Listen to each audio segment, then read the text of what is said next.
So guys, fishing. Magandang umaga sa inyong lahat. Welcome to my channel, The Surigao-non Mananagat Vlog. Ituturo ko sa inyo mga ka-fishing kung paano kami manghuli dito sa Surigao ng pula na isda. Tingnan yung ginagawa ko mga ka-fishing. Hinila ko yan. Sobrang tigas dahil sumabit yung bato. Sumabit yung pabigat natin sa ilalim mga guys. Hindi pa yan natanggal. Tingnan nyo kung paano ko yan tanggalin para maputol yung pabigat sa ilalim. Yan, tingnan nyo yung mukha ko, pumangit na sa tigas ng paghila. Tingnan nyo hanggang sa dulo mga ka-fishing para masaksihan nyo kung paano namin hinuli yung pulang isda dito sa amin. Kung sa Tagalog to, nabilong na to sa maya-maya. Dito sa Surigao mga ka-fishing, tinatawag itong buyobud. Tingnan nyo mga ka-fishing, yan ang nangyari. Oh, naputol na yung pabigat sa ilalim. Tingnan nyo. Nahila ko na. Hindi na sobrang bigat. Yung natira niyan mga ka-fishing, yung isda na lang nahuli natin. Meron na yan. Kapag wala ng pabigat, mahihila na yan. Hindi na masyadong hindi na masyadong mabigat. Tingnan nyo. Nasa 500 meters yung hinila ko mga ka-fishing.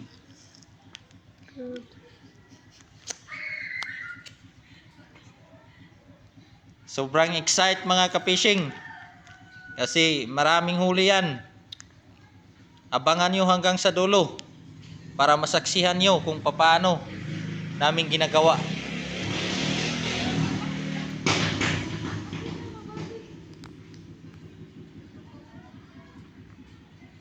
Yan mga ka-fishing, malalim pa yan.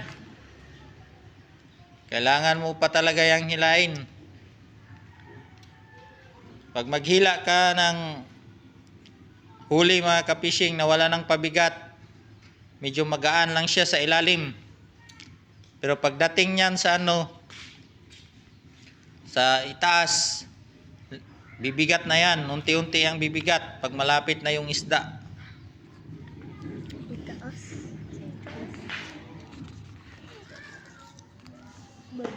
Yan mga ka-fishing, tinitingnan natin yung kabila, baka doon sumabit kasi unti-unti nang bumigat yung pangawil natin. Sobrang excitement na yan mga ka-fishing.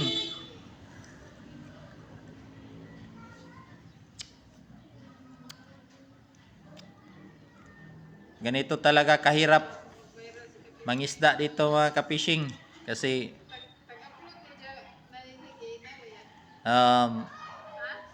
magagamit mo talaga yung lakas mo. Kasi ang bigat-bigat hilain yung pag maraming huli mga ka-fishing tapos wala ng pabigat, pag ihinto mo yung nylon mo, unti-unti yung gagaan. Yan, tingnan nyo mga ka-fishing yung hinila ko.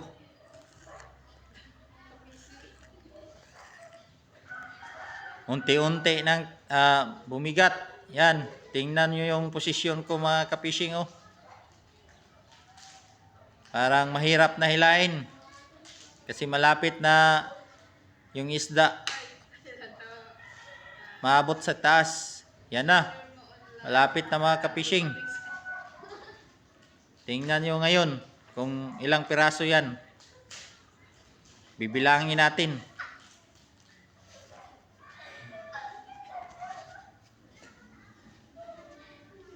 Yan mga ka-fishing, sobrang excitement na talaga yan pag malapit na. Kasi yung isda, yung mga huli natin sa kawil, parang humihila na rin. Kaya lalong bumibigat.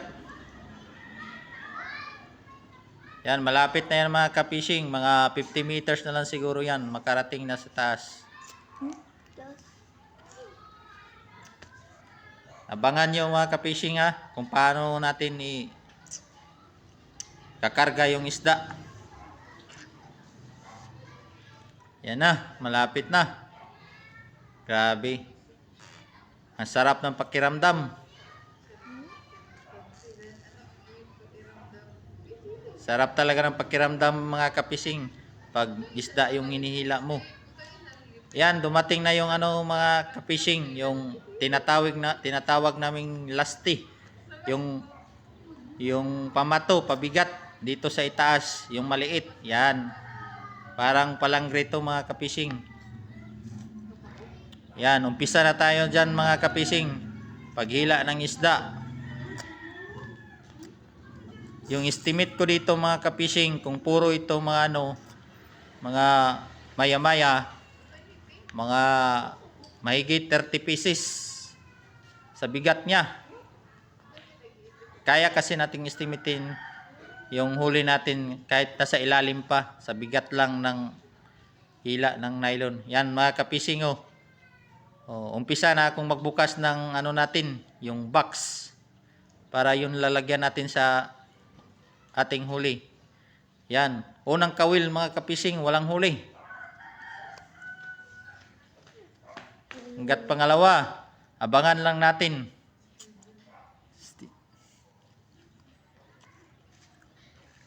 Yan, malapit na yan mga ka-fishing. Makakita na tayo ng ebidensya dyan. Oh. Unti-unti, mayroon na yung Yan. Yan na, 1-0.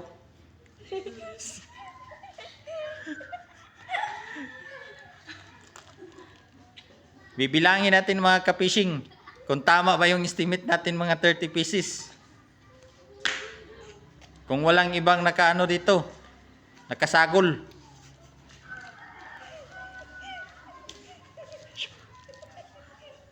Yan mga ka-fishing, hindi pa nasundan yung isa.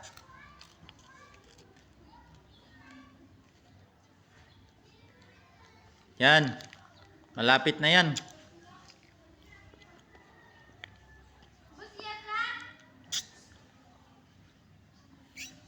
Yung pangawil natin mga ka-fishing, nasa 110 pieces niyan.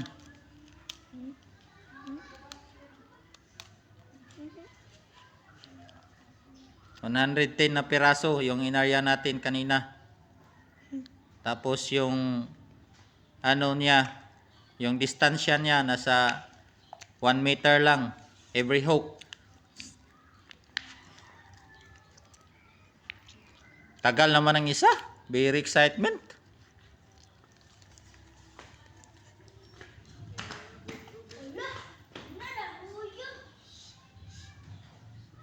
Yan, malapit na yan mga ka-fishing Bigat na. Yan. Yan. 2-0. Pangalawa na. Ang laki-laki mga ka-fishing. Malapit yan 2 kilo isang piraso. Yan. Pangatlo na mga ka-fishing. Pangatlo. Sobrang bigat pa rin. Basta estimate natin mga 30 piraso kung walang dito. Nakahalong ibang isda.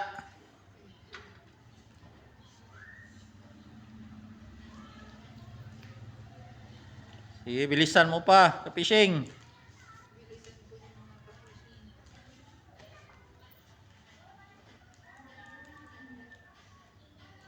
Yan.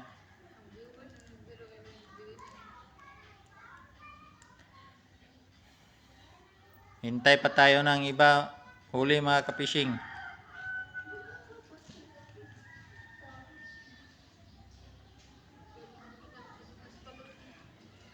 Yan, parang may nakikita na ako dyan mga ka-fishing. Ayan na. Kaya palang bigat-bigat. Sus! Isang malaking dambuhalang langkoy. Na, mga 11 kilos mga kapising. Yan yung humalo sa huli natin, kaya pala mabigat. Tingnan nyo. Yan. Mga 11 kilos yan mga kapising. Ang laki-laki ng bunganga. Parang monster.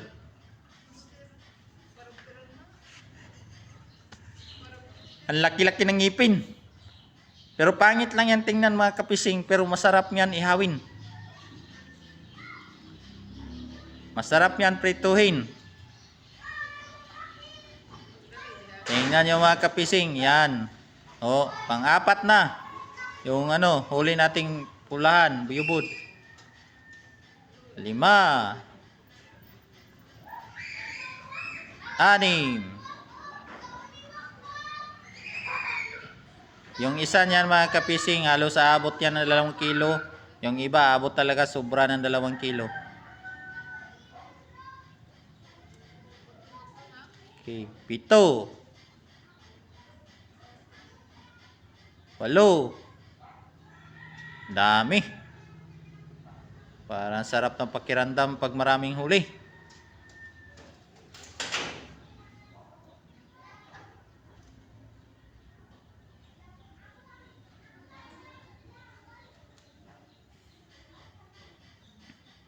Yan, marami pa yan sa ilalim.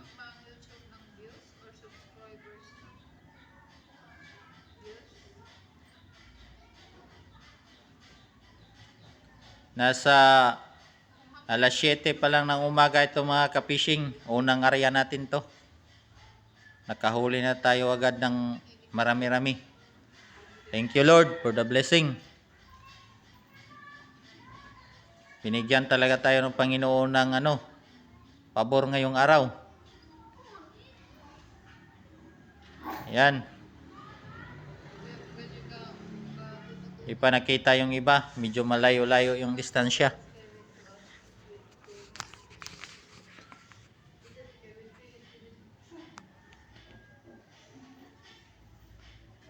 Ilan na ito mga kapishing? 8 na yung nakarga natin. Nauli.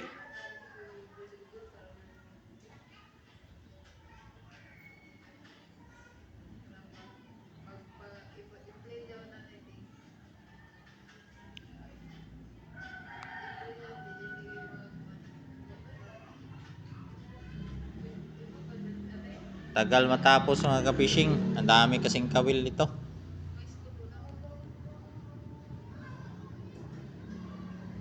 Okay. Nandun sa ilalim yung iba. Okay.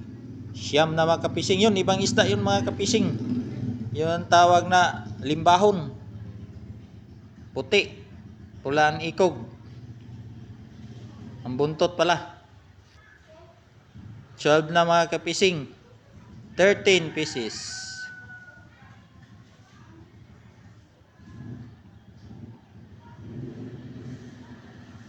$14 piraso na. Yung nahuli natin, marami pa yan. 15. Yan tingnan nyo. Tingnan ko sa taas para walang magtanong na hindi buhay. Nagkisi-kisi pa yan. Yan, tingnan nyo. Ilan na ito mga kapishing? 16 pieces na. Yang nasa tabi ko mga kapishing, yan? Yung kapishing natin. Kasin, pinsan ko yan. Nag-aabang yan kasi manghihingi ng isda para inilaw. Okay.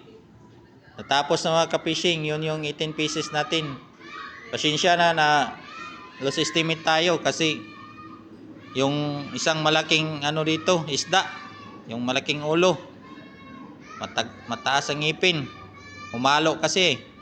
Pero salamat sa Panginoon, ang dami din nating huli na maya-maya. Thank you for watching. Welcome to my YouTube channel, The Surigao Mananagat. Please subscribe and click the bell button. God bless you and more blessings to come. Thank you.